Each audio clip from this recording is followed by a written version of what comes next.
Hey, good evening, everybody. It is the Champion Principal. Hey, we're right back at you. And guys, I just want to share a quick message with you real quick. I know over the last couple months, I've been getting several emails and text messages and calls from principals and some teachers. And they have a couple questions. And I notice a trend and a pattern is that they're asking the same questions over and over.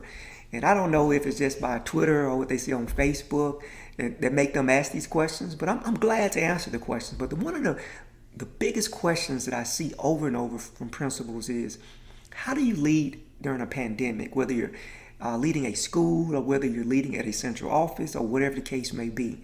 And I admit it.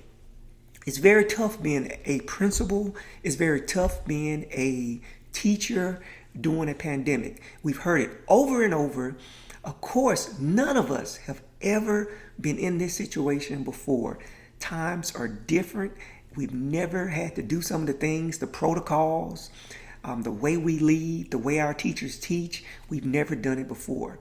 Again, I mentioned it a week ago. Just giving standardized tests, for example. You know, the way we give standardized tests, the way we progress monitor, all those things are different now. We went from doing things face to face to now doing things online. Can you imagine giving an elementary child a test online? You're trying to see how they pronounce different sounds over the computer. That's very, very difficult. But guys, we're so resilient. Whether you're principals, whether you're teachers, we're resilient and we try to provide the best education possible. But this is the message. How do you lead during a pandemic? You lead the same way you led during any other time.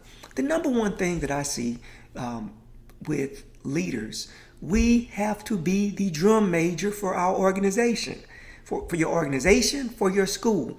Everything starts with the administrator, with the principal in this case. When you are a principal, everybody is looking to you for guidance. If you're excited, they're going to be excited. If you're a downer, I think they call it Debbie Downer. If you're a Debbie Downer, you will be down, they will be down. If you're confident, your staff will be confident. Your students will be confident. Your parents will be confident in you. But if you're not confident and you don't believe in what you're going to say, what do you think the result is going to be? You lead the same way you've always led. You lead with confidence. Yeah. And you have to be the drum major. You have to be the creative one with a toolbox of resources. That's on you. That's on you. A lot of times what I'm learning is that we're waiting on somebody else to tell us on all levels. We're waiting on somebody else to make the decision. Guys, you have to make the decision. You are the leader. You are the instructional leader. What's in your toolbox? Did you go out and research a different program? Did you go out and study a different program? No matter what you're using at your school or within your organization, how confident and familiar are you with it? How many hours did you spend with it? How many observations did you do to help it better, make it better? See, leadership is all about being confident, learning as much as you can, and being a drum major for your team. Think about it. You really believe the players can go out there and play for Coach Saban and play at their highest level if they were not confident in his abilities? They look at him, they learn from him, they believe in him, he motivates them. It's plain and simple. How are you motivating your staff? What resources do you have in place for your staff?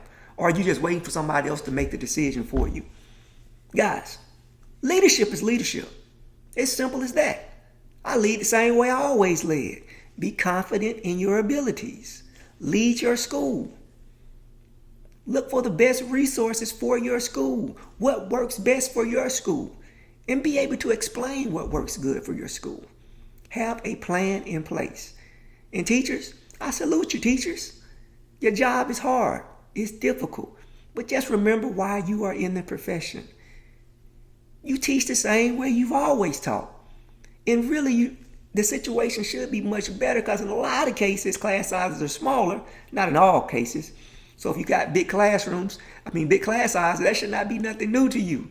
Because I know people complain about class sizes, but they always complain about class sizes. So you still should give your same instruction, guys. You may have to be spread out a little bit. You may have shields up, but be creative. Be that master teacher that you're supposed to be. Don't let COVID be the main everything.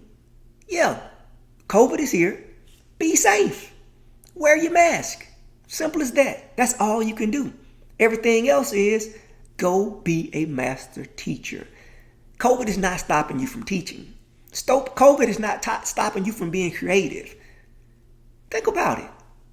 It only limits you if you allow it to limit you. Guys, be safe. Practice and follow the safety protocols, but always teach at the highest level. Don't let COVID be the excuse that you cannot lead and teach at the highest level. Keep leading and teaching like you've always done. Champion Principal, thank you.